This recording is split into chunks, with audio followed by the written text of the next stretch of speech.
Operation Midnight Hammer has been deemed a rousing success, burying Fordo under rubble and apparently setting back Iran's nuclear program by months or years. We'll discuss that in a little bit. Many individuals in the MAGA coalition are, however, skeptical of President Donald Trump's decision to join Israel in attacking Iran, a decision that Trump apparently made after consulting Israeli intelligence and facing pressure from Israel's government to act. Trump, of course, ran for president as the peace candidate and promised no new wars in the Middle East. But he's also dead set against the idea of Iran acquiring a nuclear weapon, and so here we are.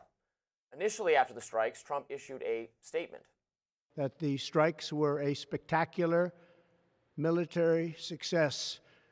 Iran's key nuclear enrichment facilities have been completely and totally obliterated. Iran, the bully of the Middle East, must now make peace. If they do not, future attacks will be far greater and a lot easier. For 40 years, Iran has been saying death to America, death to Israel. But on Truth Social, Trump wrote, "Now is the time for peace," and he urged the Iranian government to come to the negotiating table. Well, that's a good sentiment, although some people may wonder whether, having just been attacked, Iran has any interest in coming to the negotiating table. Do they want diplomacy, or are they more determined to fight than they were previously? Regardless, the America First contingent of the MAGA movement, which does not want to become involved in another war in the Middle East and thought that Trump was the guy to keep us out of it, could at least take comfort in the fact that the strikes were aimed at Iran's nuclear capabilities and were not about, apparently, overthrowing the Iranian regime. When asked on the Sunday shows whether we were now at war with Iran, Vice President J.D. Vance said, well, we were at war with Iran's nuclear program, not with the country itself. Of course, maybe he has to say that because the U.S. has not declared war on Iran, something that would take a vote by Congress. But then, just hours ago, Trump wrote something else on Truth Social. It's not politically correct to use the term regime change, but if the current Iranian regime is unable to make Iran great again, why wouldn't there be regime change? MIGA, I don't know how to say that. Look, if the people of Iran rise up in some glorious spirit of liberation and replace their Islamic theocratic rulers with a secular democracy, that would obviously be great. It just seems extremely unlikely to me that it will actually happen. Our previous regime change experiences in the region have gone horribly. There was Iraq, there was Libya, there was Syria, etc. U.S. foreign policy cannot revolve around regime change in the Middle East. It doesn't work. The American people don't want it. U.S. leaders who have agitated for it have exposed themselves as naive time and time again. Now, Donald Trump typically has excellent political instincts. I fully concede that. But in this one, he's not listening to the base, which wants America first.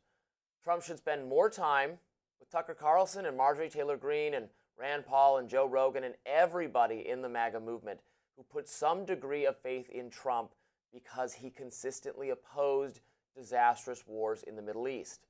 Make Iran great again? I'm sorry, no, it's make America great again. And America will not be great if we are bogged down in another Middle East war. We did not vote to enact the political agenda of the late Senator John McCain. We voted to mind our own business and focus on domestic problems. I really thought Trump got that. Now I am not entirely sure, because he is in fact going farther, Niall, than some of what his advisors have said, that no, this is about taking out the nuclear capabilities, and now we want to negotiate. It's not about regime change.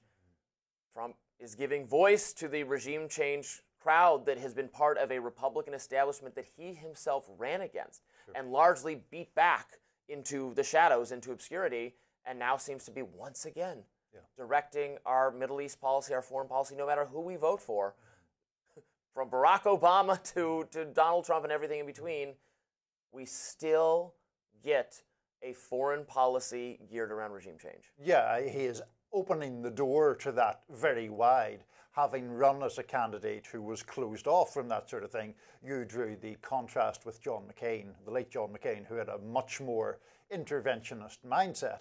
And I think that's why this has caused such consternation to the Steve Bannons and Tucker Carlsons. And, you know, Marjorie Taylor Greene, who I have criticised about 99 times out of the 100 things that she's done, has actually stuck with her principles in this one and continues to say that she thinks it is wrong for the US to be essentially fighting a war at Israel's behest. And I think that is correct. In terms of regime change and this Truth Social post that Trump made, it just seems to me a basically ludicrous assumption that the Iranian people will be made more amenable to throwing off their rulers while the US and Israel are bombing them, changing them at the behest of Israel and the United States. If anything, that seems to me much more likely to make the Iranian people more to rally round the flag, even though they have many very well-founded objections to that theocratic regime. Right, and what would that even look like? I get that. I know that Ali Khamenei is a very old man. He could, if we continue military intervention, it is fully possible we could kill him intentionally or inadvertently, and then he would be replaced because he would no longer be alive. He would no longer be the head of the government. That doesn't mean the government itself will change in character. It could just be another theocratic Islamic extremist. So the idea of it changing in a way favorable to us, you know, when you go through past examples of regime change that has more or less succeeded, we have to go back basically to World War II. We go, yes, we did regime change in Germany. We did regime change in Japan. That took occupying the countries with troops, destroying, in the case of Germany, destroying the entire country. In the case of Japan, not the entire country, but killing hundreds of thousands of people, millions of people in not just the nuclear bombings, but the firebombing of Tokyo before that, and then occupying the country for a long period of time. That is what successful regime change, a regime change that was favorable to the United States' interests, that's what it took. It took an occupation. Is that what we're going to do? Right. Well, and also in those cases, obviously in the case of Japan, it had attacked the United States. Yes. And in the case of Nazi Germany, it was an absolute horrific threat to democracy and freedom in the world.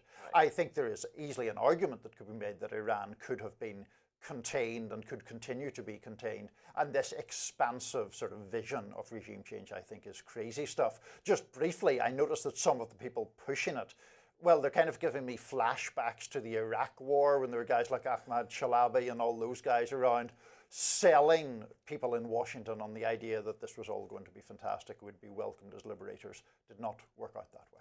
Yeah, we're going to talk about this more during the show a lot, but for now I'll just say it's going to be, I know exactly how this is going to go. It's going to be tough for people on the right who say, I like Trump, but I disagree with him on this, or I think this is going a little bit further than I want it to go, and they're going to be called unpatriotic or traitors. You already see Thomas Massie facing some of that. I'm sure Rand Paul's going to get the same thing. I'm sure Marjorie Taylor Greene's going to get the same thing. But we know how this works. We know how it works with Iraq, is that in hindsight, those people, the American people, come to side more and more with, after the patriotic fervor of the, hell yes, we bombed them, great, starts to die down, and we ask questions about what are we actually doing here? What did we accomplish? Was this good?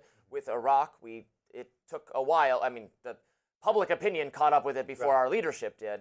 But I would say to people like myself on the right who are skeptical at best and want more restraint, hold the line. We're not going to just fall in line. We're not going to do whatever Trump wants us to do in all circumstance. It is better to stand up for your principles. You will, in hindsight, feel better about yourself and be proven correct. Always a good idea to stand up for your principles. And meanwhile, DHS has now issued a terror advisory amid that conflict between Israel and Iran. We have more on that next.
President Trump is touting the United States attack on Iranian nuclear sites as a success. Trump wrote on Truth Social that monumental damage was done to all of Iran's nuclear sites and that obliteration was an accurate term.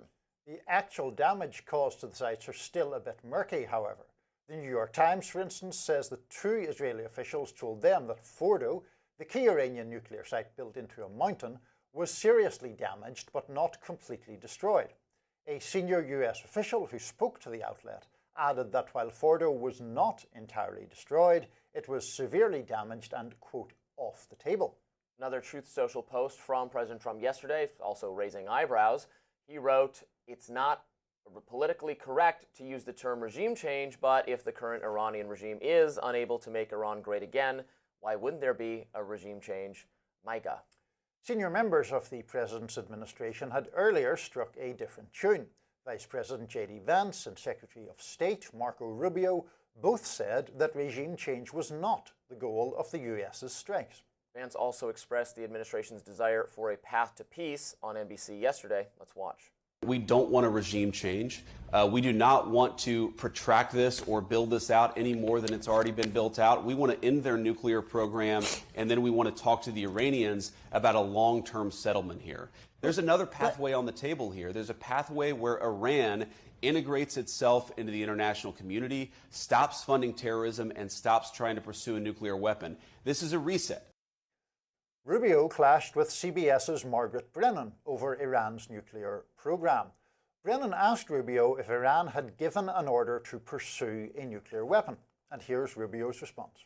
That's irrelevant. I see that question being asked in the media. That's an irrelevant question. No, they have that is everything the they need key to build a point weapon. in U.S. intelligence assessments. You know that. No, it's not. Yes, it was. No, it's that not. The political decision had well, not I know been that better made. than you know that, and I know that that's not the case. But I'm asking you whether the order was given. And the people who say that, it doesn't matter if the order was given. They have everything they need to build nuclear weapons. Why would you bury things in a mountain, 300 feet under the ground? Right. Why would you bury why do they have 60% enriched uranium?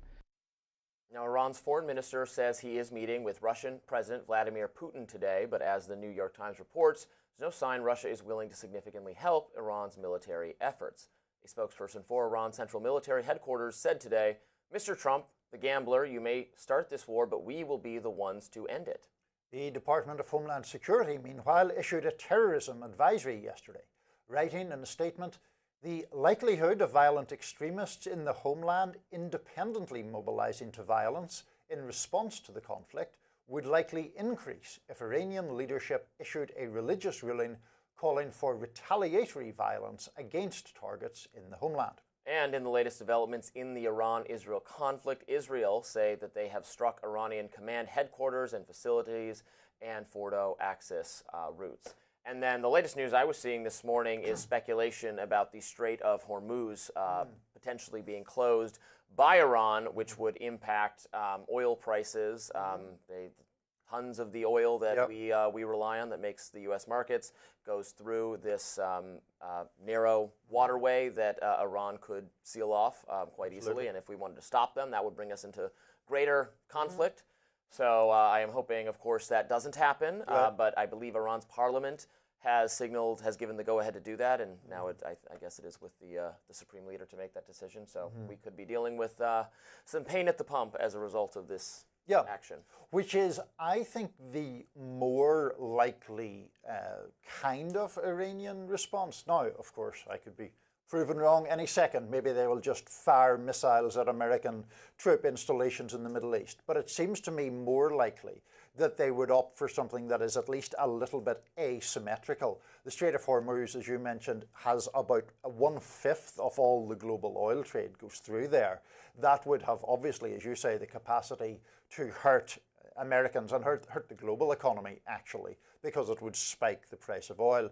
The other thing about the DHS warning is, while on one hand I'm kind of hesitant about any kind of scaremongering, I do think that there is, from the Iranian government's perspective, maybe more motivation to have something that isn't a direct military action by them. It's either by a proxy group or by some sort of shadowy individual where Tehran could say, nothing to do with us, it wasn't our army firing our missiles at you, and then you're into a more complicated situation. Sure. I mean, their proxy groups are already engaged in some misdeeds in the Middle East and in Africa, the Houthis, Hamas, Hezbollah, etc. So that would be nothing new there, but they could step up their activity, of course, and direct it more against Americans also. Well, true, and we do have to always keep in mind that, technically speaking, have not Bolton, who is not a figure either of us like very much, but he shouldn't be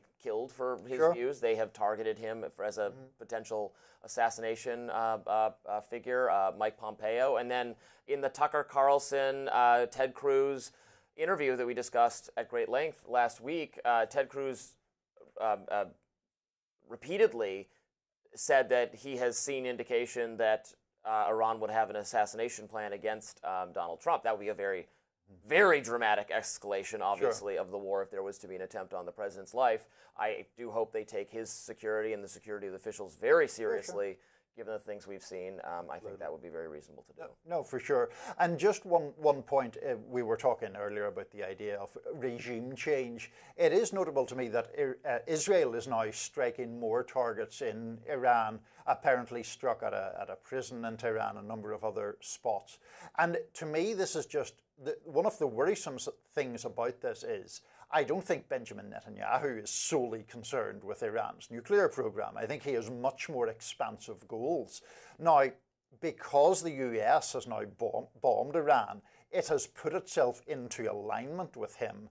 That could, I think, have a momentum of its own, which I think would be A, just morally wrong, but B, very dangerous for the United States, because you don't want him being the tail wagging the dog. And I just don't think we don't want to turn Iran into a failed state. Right. We don't want to make it more of a haven for terrorism. I know, and they'll say, well, they're already a supporter of terrorism, terrorist acts committed against the U.S. Yes, I get all that. I am not overly have fond feelings for Iran's theocratic regime. Iran was a wonderful, developing, advanced country that was then taken over by this Muslim theocracy. That's very bad. But again, it can be so much worse. And our experience in the Middle East has been that it can be so much worse, which is why we have to do this carefully, and at the very least, vote on it. Right. Vote on it. and just briefly, I was making the point last night on our sister network, News Nation. There has already been, back in the 1950s, regime change in Iran. Mohammad Mossadegh was a fairly progressive prime minister. He was ousted by the CIA. That strengthened the hold of the Shah, who was a pretty corrupt and autocratic person, which then in turn fed unrest, which led to the Islamic Revolution, and here we are. So I think there's lots of reasons to be wary of that kind of hubris. Well, third time's the charm. Why are Democrats split on impeaching President Trump yet again? We'll discuss.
While the Trump administration wages war against the Iranian nuclear program, Democrats are once again calling for impeachment because the last two were so successful.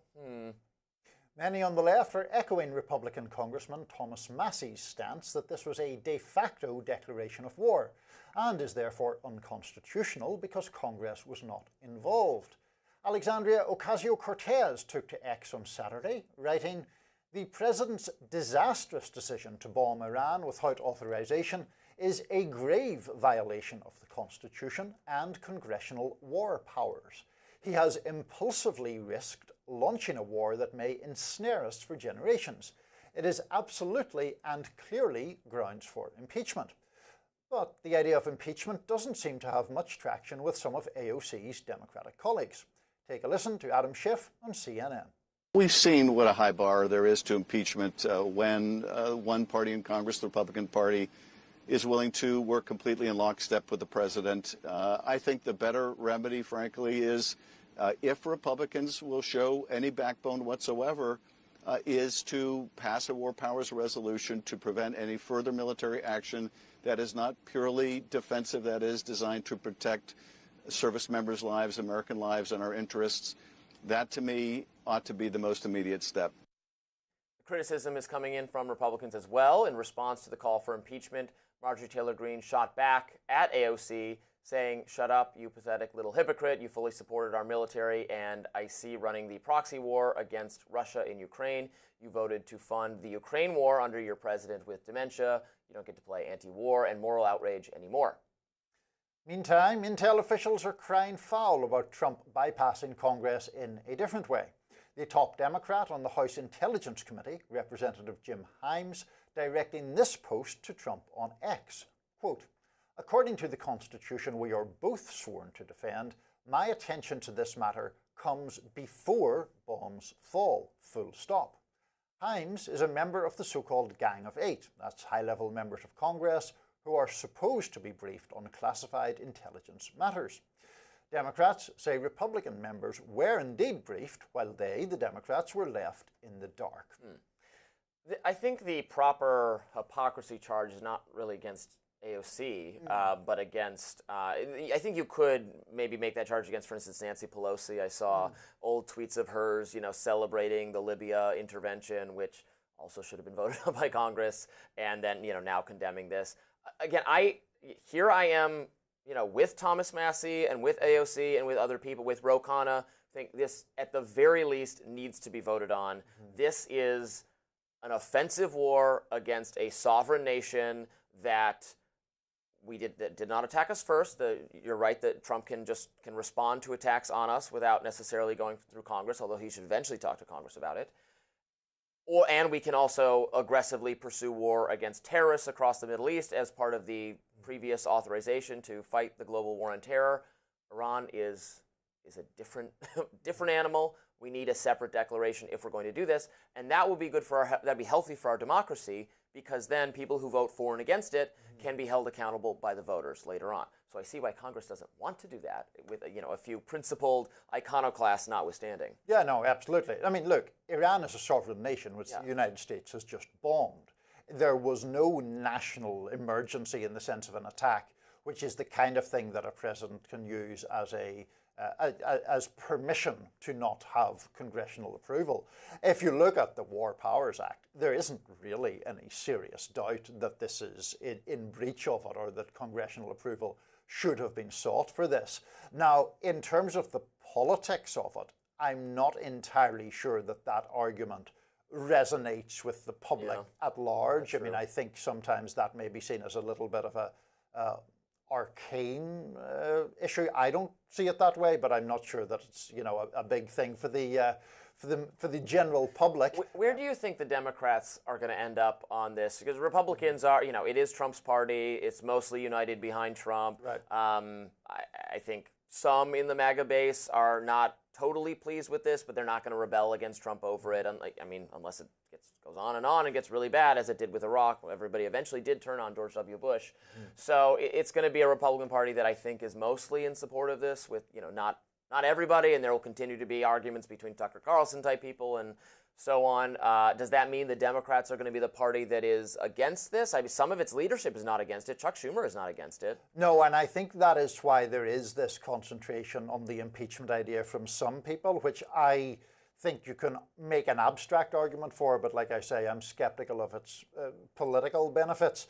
But the problem, again, gets back to the thing that we have previously seen during the assault on Gaza, where you have, among elected officials in the Democratic Party, a lot who are very strongly supportive of Israel and some who are not, and that split runs deep in the Democratic Party. I think it runs deeper among Democrats than it does among Republicans, who are broadly very supportive of Israel, and just the split there is about interventionism. So I think that Democrats generally will be watching this to see, does it go really bad? Is the US lured into a bigger conflict? If that is the case, then I think politically that gives the Democrats more room for maneuver. Right now, they're stuck between the pro-Israel and more Israel-skeptical faction, it seems to me. And public polling is right now all over the place. I saw some polling, I think, from the Washington Post this morning that suggested people are pretty in support of the strikes. Now, again, after the immediate aftermath of doing the strikes, everyone feels, right, mission accomplished, very happy about it. So that could change very rapidly. But, there's support. Also in the abstract, yes, there's support for them not having a nuclear weapon. If you were just asked me, do you want them to have a nuclear weapon or not? Well, of course not, but it's what are we willing to do to stop that is really relevant here. Exactly, yeah. I mean, we don't love North Korea having a nuclear weapon either, but we don't bomb them to stop it. In any event, in other news, J.D. Vance resorts to name-calling with California Senator Alex Padilla. We'll get into that next.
Vice President J.D. Vance and California Senator Alex, or as Vance called him, Jose Padilla, traded barbs this past weekend over a moment Vance had while visiting Los Angeles. Let's watch.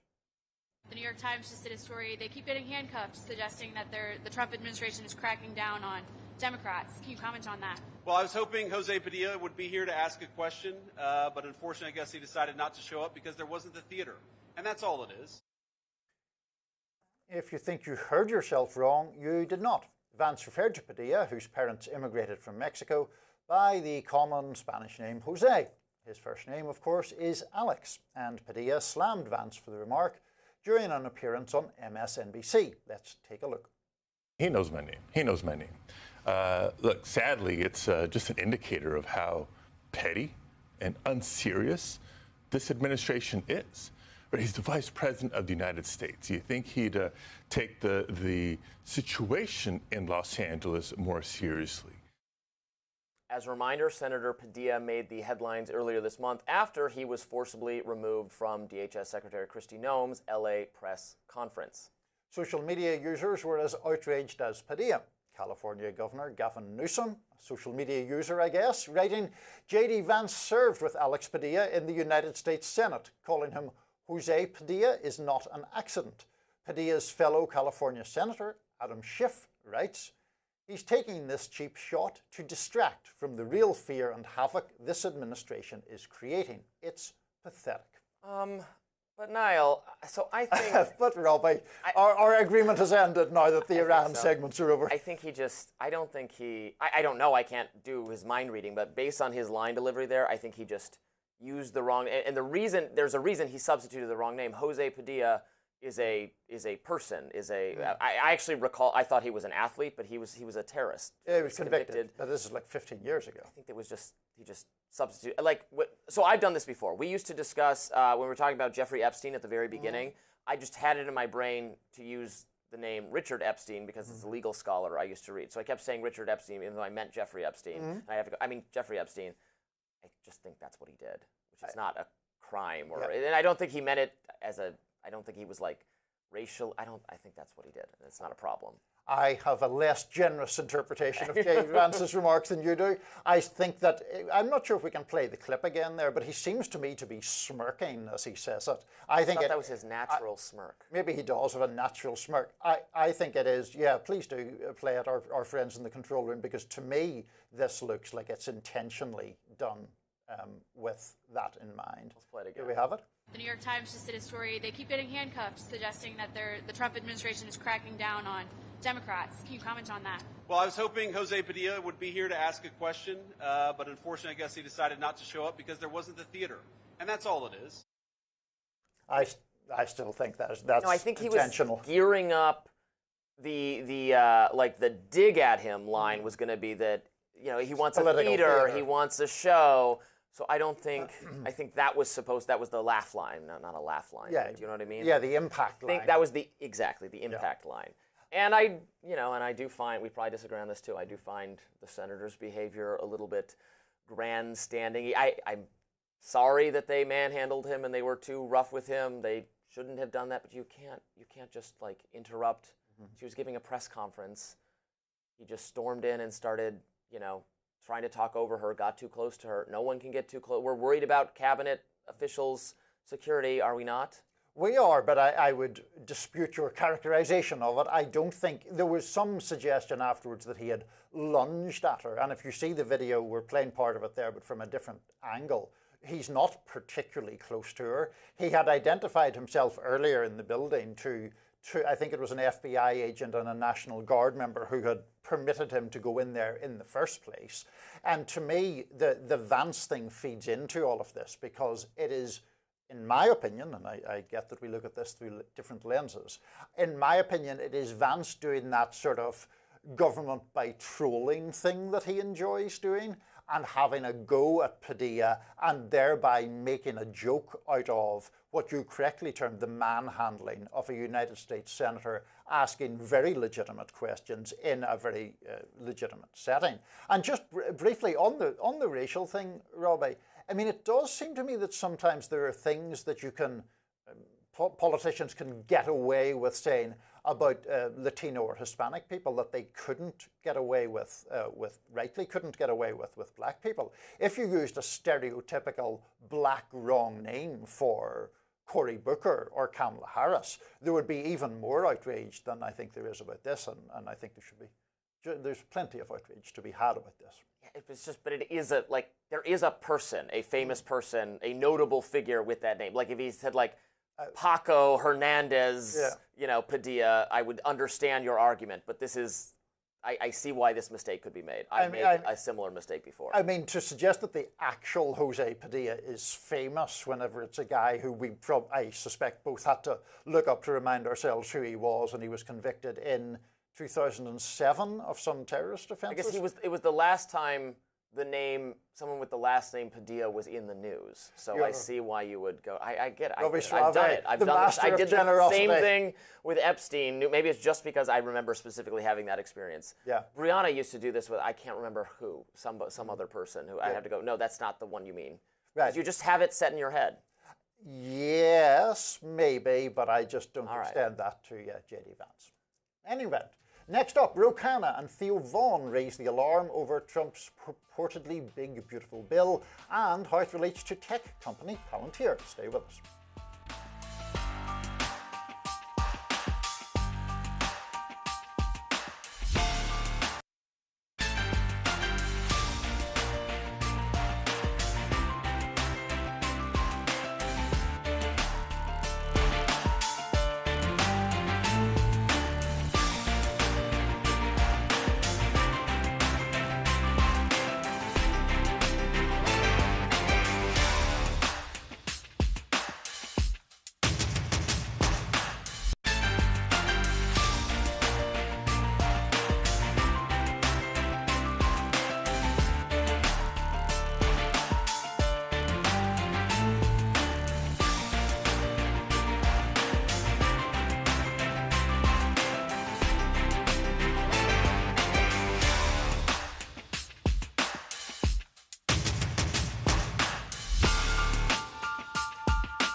Congressman Ro Khanna joined comedian Theo Von's podcast last week, and the two expressed concern over a provision in President Trump's budget bill, or the Big Beautiful Bill, as Trump prefers to call it. The specific provision is a 10-year ban on the states regulating AI. The section of the bill reads in part, no state or political subdivision may enforce any law on regulating artificial intelligence models, artificial intelligence systems, or automated decision systems. The bill says that only laws encouraging use or deployment of AI are excluded. Here are Vaughn and Khanna reacting. If now a state wants to pass a law saying you got to have a truck driver on a truck, you can't do that. If your state wants to pass a law saying you can't have an algorithm in social media that gets young girls addicted to content that makes them more likely to have eating disorders, can't do that. So it's just going to be federal will have the only... Federal will be the only one. And you know what? Guy, do you not see how do you not see what is at the gates? Khanna also laid out what he thinks are the two possible paths that AI development could take. There's the beautiful AI vision of how your nephews could learn this and build wealth, and we could have some people in one generation have economic security. And then there's the dystopian AI vision, where big government and big companies control our data, are making decisions based on what predictive algorithms are telling about us, where we lose control to machines. Khanna and Vaughn also discussed their concerns with the data analytics company Palantir. Khanna said that while Palantir does some good things for America, like using AI for tactical military purposes, there's another concern: people's personal data. Let's watch that. They're creating the program, the software, where the government puts in the data, your financial records, your health records, your employment records. They can buy your social media records, and they put it in, and Palantir spits out information. I actually want to go back to the earlier part of that conversation. So the states regulating AI, this is kind of interesting. Now, I don't like regulation, and I don't want to over-regulate AI, and kind of actually the very first example he gave is something where we're like, oh, of course I don't want to do that. Like if a state tried to pass a law saying trucks have to be driven by people rather than AI is a law I would utterly, absolutely oppose. What if the AI drives the trucks more safely and with greater efficiency than human beings? We might not be far away. That might already be the case. We might not be far away from that. Taking that off the table to do what would essentially be labor protection would be an abusive use of the law, in my view. You'd have lots of unemployed truck drivers, but anyway. Well, yeah, we can't hold back. Time, Heartless progress, marches we can't against just, the working classes again. I say it all the time. The horse and buggy repairman lost his job when a little something called the Model T rolled off the assembly line, Crimea River. But the states doing regulation. So I am more on the lines of, you know what? If it's an unclear issue, I don't know what would be the best regulations for this. This is a new thing. I would be generally disposed to let states experiment, and maybe California regulates it one way, Texas another, Florida another, Illinois another, and we figure out what works best based on the impact it has on the society and the economy. That's better than the federal government determining one policy. Now, the point of this is, I guess, to really stop the states from regulating more than the federal government's going to do. And it's interesting always then when I hear Democrats criticize that, say, no, we do want to let the states experiment with policy. Okay, but you don't feel that way on abortion or gay marriage or any number of issues where you want the federal government to say, no, it's one policy, you can't have a different policy. So I don't, like I heard this from, from the ladies of the View, from Whoopi Goldberg, on ICE coming in. Why do you, doesn't California have the right to, or the National Guard, doesn't California have the right to enforce its laws, not the federal government? I'm like, well, you're really picking and choosing which, when it happens to be states' rights you like and when it happens to be the federal rights. I see that as a hypocrisy, a tension in Democratic Party thought. It may be. I mean, I was just thinking through that. Certainly in terms of abortion, Democrats would prefer to have a federal, not just prefer, law. The party is wholly opposed to states being able to set, which is just what the overturning of Roe v. Wade accomplished, is that now states can have more restrictive or less restrictive abortion policies. Yeah, right. Although that is, I think, a more complicated one, not to sideline us into the abortion debate, but the whole point was Roe versus Wade had held that it was a constitutional right, and therefore that's why it should be nationwide. Then that was overturned.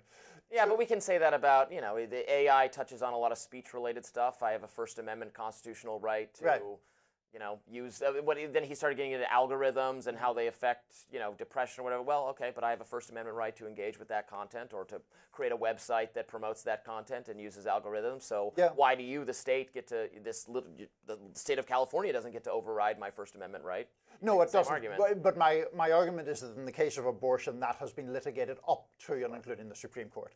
Now, in relation to setting aside the sort of Democratic picking and choosing as you see it, you have written a lot more about technology-related issues than I have, and for that matter, about regulation.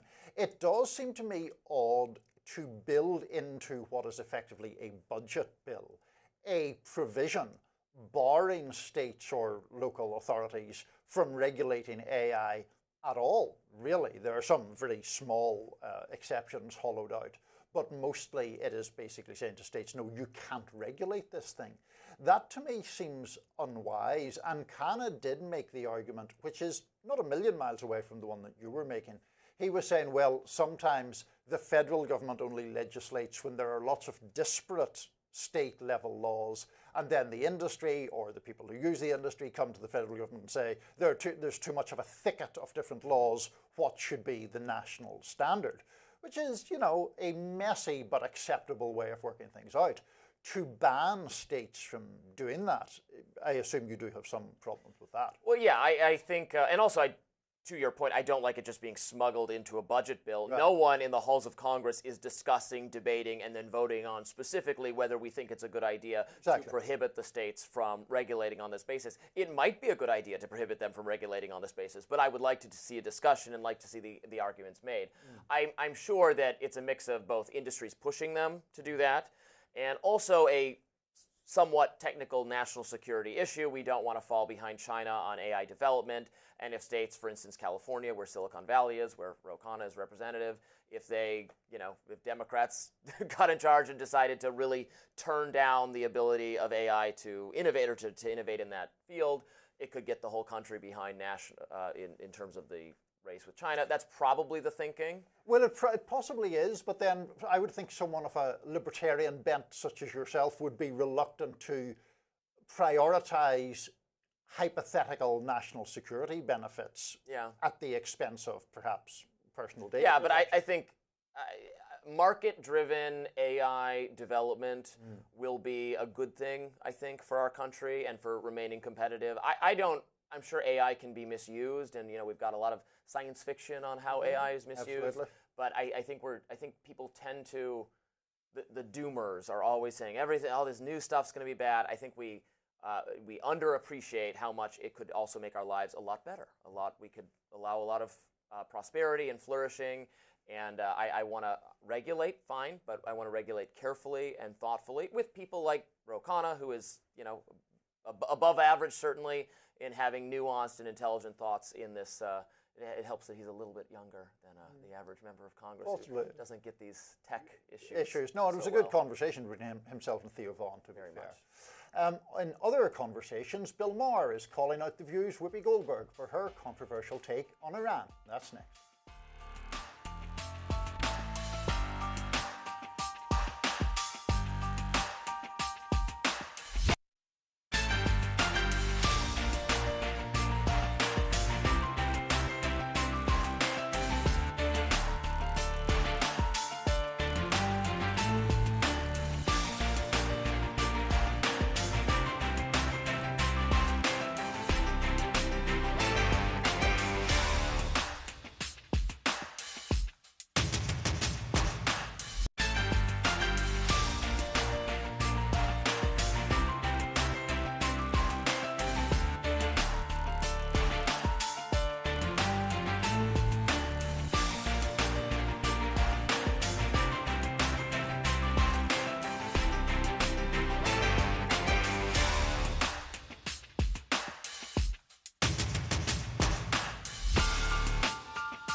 Bill Maher skewered Whoopi Goldberg over recently saying it's worse to be a black person living in America today than it is to be a woman living in Iran.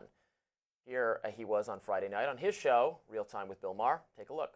We were talking about the trans issue before, and the New York Times really has come over on that to the sort of the sensible, liberal, not crazy woke position. I think this is a great first step toward getting the Democrats back to sanity. And a second good step would be, we got to do something about The View. For those who missed it, here are Goldberg's comments from last week. Let's watch. I think it's very different to live in the United States in 2025 than it is to live in Iran. Not if you're black. Not for everybody. Every day, we are worried. Do we have to be worried about our kids? Are our kids going to get shot because they're running through somebody's neighborhood? There was no shortage of social media reaction. Writer Adam B. Coleman took to X, writing, quote, "Watching millionaires on The View trash a nation that has given them lives of abundance is absolutely nauseating to witness, and to the average American comes across as incredibly ungrateful. Conservative commentator Eric Dougherty posted, quote, "I didn't think it was possible for a video to single-handedly lower my IQ, but here we are." And the Gateway Pundit account, probably a favorite of Niles, weighed in on Maher's suggestion, writing, quote, "Even Bill Maher has had it with Whoopi Goldberg and The View."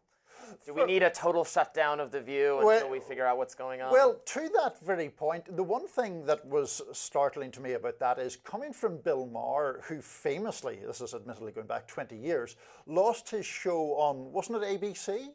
For comments, politically incorrect was the ABC show. Oh, yeah. And he had made comments in the wake of 9/11 that were regarded as offensive by some people. I think he had said something to the effect of, well, because he had said that the attackers, you couldn't call them cowards. That's my recollection of it. Oh, that was him? That it was, that there are lots of things that you can say were bad about them, but you can't call them cowards.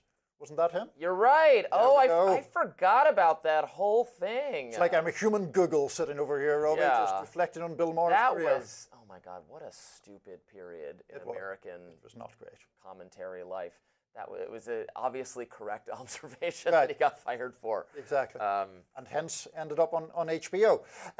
I'm sure we'll have very different views on this. I didn't find Whoopi Goldberg's views particularly offensive or wrong. I think that there is an attempt on the right from some of the people we mentioned to pretend that racism has ceased to exist. I don't think that is even remotely true.